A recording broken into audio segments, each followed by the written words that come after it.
Hello friends, welcome back to our YouTube channel Studyholic. इस video में हम लोग बात करेंगे राज्य के नीति निर्देशक तत्व से संबंधित महत्वपूर्ण तथ्य के बारे में, मोस्ट इंपॉर्टेंट क्वेश्चन के बारे में जो एसएससी, बैंक, रेलवे, बाकी यूपीएसआई, यूपीएससी मोस्ट इंपॉर्टेंट सभी क्वेश्चन सभी एग्जाम्स में पूछे जाते हैं। तो वीडियो को लाइक कर दीजिएगा और चैनल को सब्सक्राइब जरूर कर दीजिएगा। चलिए वीडियो को शुरू करते हैं।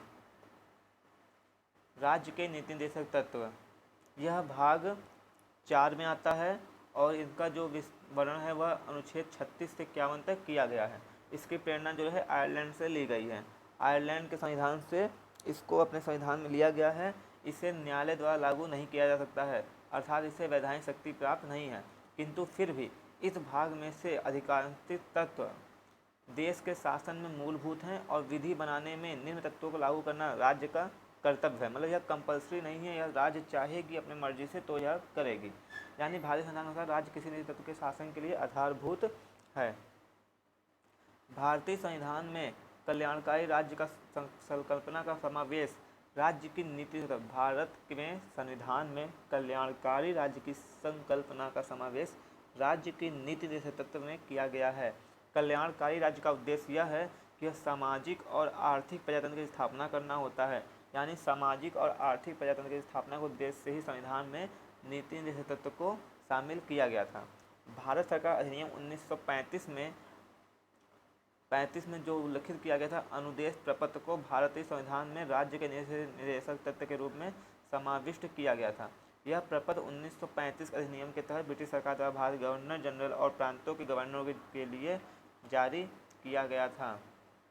नीति निर्देशक तत्व के सिद्धांत निम्न है। नीति निर्देशक तत्व में जो अनुच्छेद 38 में आता है वह आता है राज्य लोक कल्याण की अभिव्यक्ति के लिए सामाजिक व्यवस्था बनाएगा जिससे नागरिक को सामाजिक, आर्थिक एवं राजनीतिक न्याय मिलेगा। सभी अनुच्छेदों को अच्छे से याद करते हैं और चलिए इसको शुरू करते हैं। राज्य लोक कल्याणकारी की अभिवृद्धि के लिए सामाजिक व्यवस्था बनाएगा जिससे नागरिक को सामाजिक, आर्थिक और राजनीतिक न्याय मिलेगा, अनुच्छेद 38 में कहा गया है। अनुच्छेद 39 का के अंतर्गत यह कहा गया है सामान्य न्याय और निःशुल्क विधिक सहायता, सामान्य कार्य के लिए समान वेतन की व्यवस्था अनुच्छेद का होगी। मतलब जो भी समान का होगा, चाहे महिला हो, पुरुष हो, जो भी हो, वृद्ध हो, सबके लिए समान कार्य के लिए समान वेतन ही दिया जाएगा, कोई कम ज़्यादा नहीं दिया जाएगा। अगर ऐसा होता है तो आप इसकी कंप्लेन जाके कोर्ट में कर सकते हैं। यह अनुच्छेद 39 में क में कहा गया है। 39 ख में सार्वजनिक धन का स्वामित्व तथा नियंत्रण इस प्रकार करना ताकि सार्वजनिक हित का सर्वोत्तम साधक हो। अनुच्छेद 39 ग धन का समान वितरण जो है वह अनुच्छेद ग के अंतर्गत किया गया है। जैसे कोई भी पोस्ट में कोई भी वर्ग का व्यक्ति हो तो उसका नियमित धन, उसका नियमित सैलरी सरकार का कर्तव्य है कि वह सबको समान धन दे। अनुच्छेद 40 के अंतर्गत कहा गया है ग्राम पंचायतों का संगठन। अनुच्छेद 41 के अंतर्गत कुछ दशाओं में काम, शिक्षा, लोक सहायता पाने का अधिकार अनुच्छेद 41 के अंतर्गत कहा गया है। 15 अगस्त 1995 से प्रभाव में आया राष्ट्रीय सामाजिक कार्यक्रम भारतीय संविधान के अनुच्छेद 41 के प्रावधानों की पूर्ति करता है। इसका उद्देश्य गरीबों को सामाजिक सहायता उपलब्ध कराना है। वर्तमान में इसमें 5 योजनाएं शामिल की गई है। इंदिरा गांधी राष्ट्रीय वृद्धावस्था पेंशन योजना, इंदिरा गांधी राष्ट्रीय विधवा पेंशन योजना, इंदिरा गांधी राष्ट्रीय विकलांगता पेंशन योजना, राष्ट्रीय परिवार लाभ योजना और अन्नपूर्णा योजना। अनुच्छेद 42 की बात करें तो अनुच्छेद 42 के अंतर्गत काम की न्याय संगत और मानवोचित दशाओं का तथा प्रसूति सहायता का उपबंध अनुच्छेद 42 के अंतर्गत कहा गया है।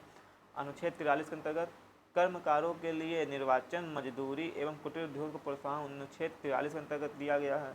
अनुच्छेद 44 के अंतर्गत नागरिकों के लिए समान सिविल संहिता, तो सभी नागरिकों को जो समान सिविल संहिता है यह लागू की जाएगी। अनुच्छेद 44 तहत फिलहाल यह भारत में अलग अलग धर्मों के लिए अलग अलग सिविल संहिता चलते हैं। समान सिविल संहिता। अनुच्छेद 46 अनुसूचित जातियों, अनुसूचित जनजातियों तथा अन्य दुर्बल वर्गों के शिक्षा और अर्थ संबंधी हितों की अभिवृद्धि अनुच्छेद 46 के अंतर्गत आते हैं। अनुच्छेद 47 पोषाहार स्तर, जीवन स्तर को ऊंचा करने तथा लोक स्वास्थ्य का सुधार करने का राज्य का कर्तव्य है, अर्थात गरीबों के लिए सरकार योजनाएं लाए, यह अनुच्छेद 47 में कहा गया है। अनुच्छेद 48 कृषि एवं पशुपालन का जो संगठन है उससे रिलेटेड जो भी होते हैं कानून अनुच्छेद 48 के अंतर्गत आते हैं। और अनुच्छेद 48 का पर्यावरण का संरक्षण तथा संवर्धन पर्यावरण सुरक्षा संवर्धन किसमें आते हैं? वन एवं वन्य जीव रक्षा। पर्यावरण के संरक्षण तथा संवर्धन और वन एवं वन्य जीव रक्षा अनुच्छेद 48 का के अंतर्गत आते हैं।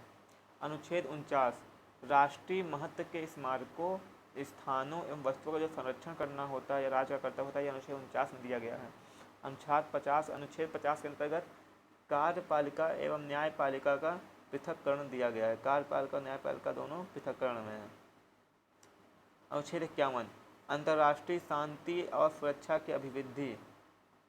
उपयुक्त अनुच्छेद के अतिरिक्त कुछ ऐसे अनुच्छेद भी हैं जो सरकार जो राज्य के लिए निर्देशक सिद्धांत के रूप में कार्य करते हैं, जैसे अनुच्छेद 350 का प्राथमिक स्तर पर मातृभाषा में शिक्षा देना। अनुच्छेद 351 में दिया गया हिंदी को प्रोत्साहन देना।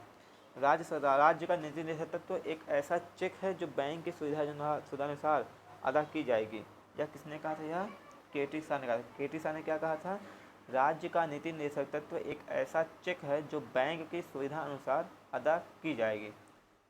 दोस्तों, इस वीडियो को लाइक करिएगा, शेयर करिएगा, चैनल को सब्सक्राइब जरूर करिएगा।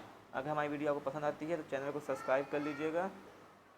हम ऐसे ही एसएससी, बैंक और रेलवे के लिए मोस्ट इम्पॉर्टेंट क्वेश्चन लाते रहते हैं। जय हिंद, जय भारत।